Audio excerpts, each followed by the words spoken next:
Welcome to our YouTube channel. Today, we are going to introduce you to the world of Special Air Service, or SAS, one of the most elite Special Forces units in the world.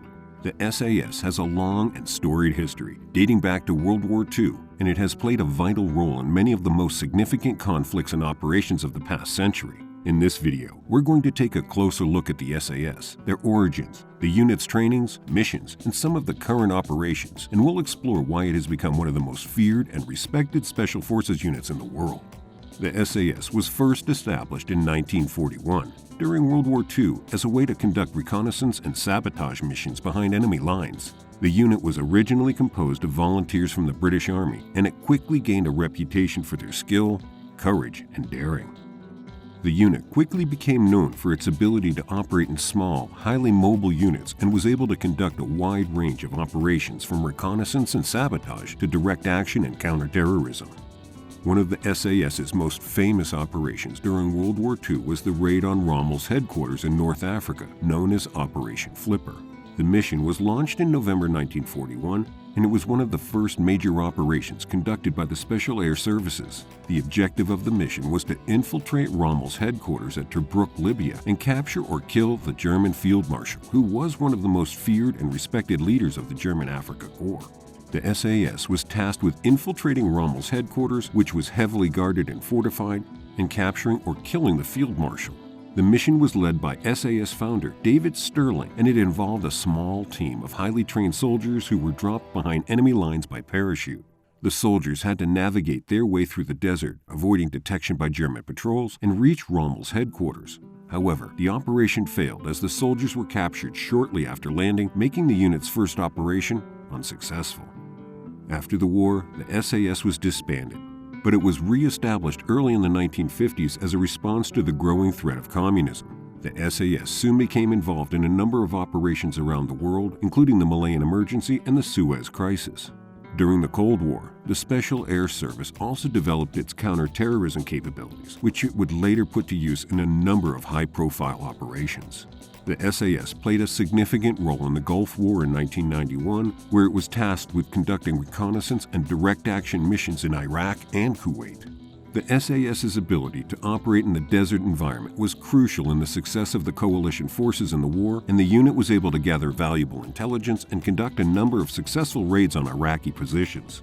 In addition to its involvement in conflicts and operations around the world, the SAS has also been involved in a number of high-profile counterterrorism operations. In 1980, the Special Air Service was involved in the Iranian embassy siege in London, which was a successful operation to free hostages taken by Iranian terrorists. These operations not only demonstrated the SAS's ability to conduct successful counterterrorism operations, but also its ability to operate in urban environments and to respond quickly to terrorist incidents. The SAS is currently playing a crucial role in the fight against terrorism in the Middle East and Africa. They have units deployed in countries such as Iraq, Syria, and Somalia, where it is working alongside local forces to disrupt terrorist networks and degrade their capabilities. In Iraq and Syria, the SAS is actively supporting the fight against ISIS, one of the most dangerous terrorist groups in the world. The SAS conducts reconnaissance and direct action missions against ISIS, gathering intelligence on the group's activities and striking at its key leaders and infrastructure. In Somalia, the SAS is supporting local forces in the fight against Al-Shabaab, an Islamic extremist group that has carried out a number of terrorist attacks in the country. The unit is involved in reconnaissance and direct action missions against Al-Shabaab, and it is also involved in training and advising local forces. The group's ability to operate in the challenging environment of Somalia and its expertise in counterterrorism have been critical to the success of local forces in the fight against Al-Shabaab. To succeed in an operation, the soldiers are heavily trained. The SAS's training is widely considered to be some of the most rigorous and demanding in the world. The selection process is designed to test the limits of soldiers both physically and mentally, and only the most elite and capable soldiers are able to pass and make it into the unit. The selection process begins with the potential recruit selection, PRAC, which is a 2-week course that includes a series of physical and mental tests, as well as training exercises designed to simulate the conditions that SAS soldiers will face in the field.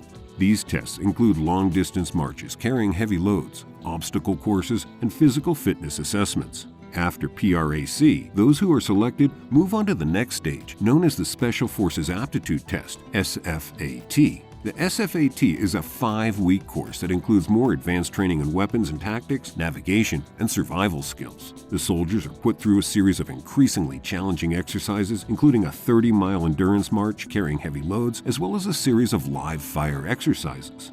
Once the soldiers have completed the SFAT, they move on to the final stage of the selection process, known as the Special Forces Continuation Training, SFC. This is a 6-month course that focuses on advanced training in weapons and tactics, as well as survival, evasion, and resistance to interrogation. The soldiers are also put through a series of exercises designed to simulate the conditions they will face in the field, including simulated combat scenarios and live-fire exercises. After completing the SFC, the soldiers who have passed the selection process will then undergo further training in specific areas, such as parachute training, diving, and winter warfare. The SAS also maintains a rigorous training schedule for its soldiers, including regular fitness and weapons training, to ensure that they are always ready for deployment. The SAS has not only been active in military operations, but also in counterterrorism and intelligence gathering. The SAS's reputation is built on the successful completion of high-risk operations and its role in protecting national security. It is important to note that the SAS's work often goes unrecognized and unseen by the public, but their dedication and sacrifices have played a significant role in shaping the world we live in today. We should recognize and appreciate the sacrifices and efforts made by the SAS and other special forces units around the world who put their lives on the line to protect our freedom and security. Thank you for watching our video on the Special Air Service known as SAS. We hope that you found it informative and that you have a better understanding of one of the most elite and respected special forces units in the world. If you have enjoyed this video, don't forget to like and subscribe to our channel for more content like this. We have a wide variety of videos on different topics, so make sure to check out our playlist and see what interests you. Also, if you have any suggestions or ideas for future videos, feel free to leave a comment below. We appreciate your support and look forward to bringing you more engaging content in the future.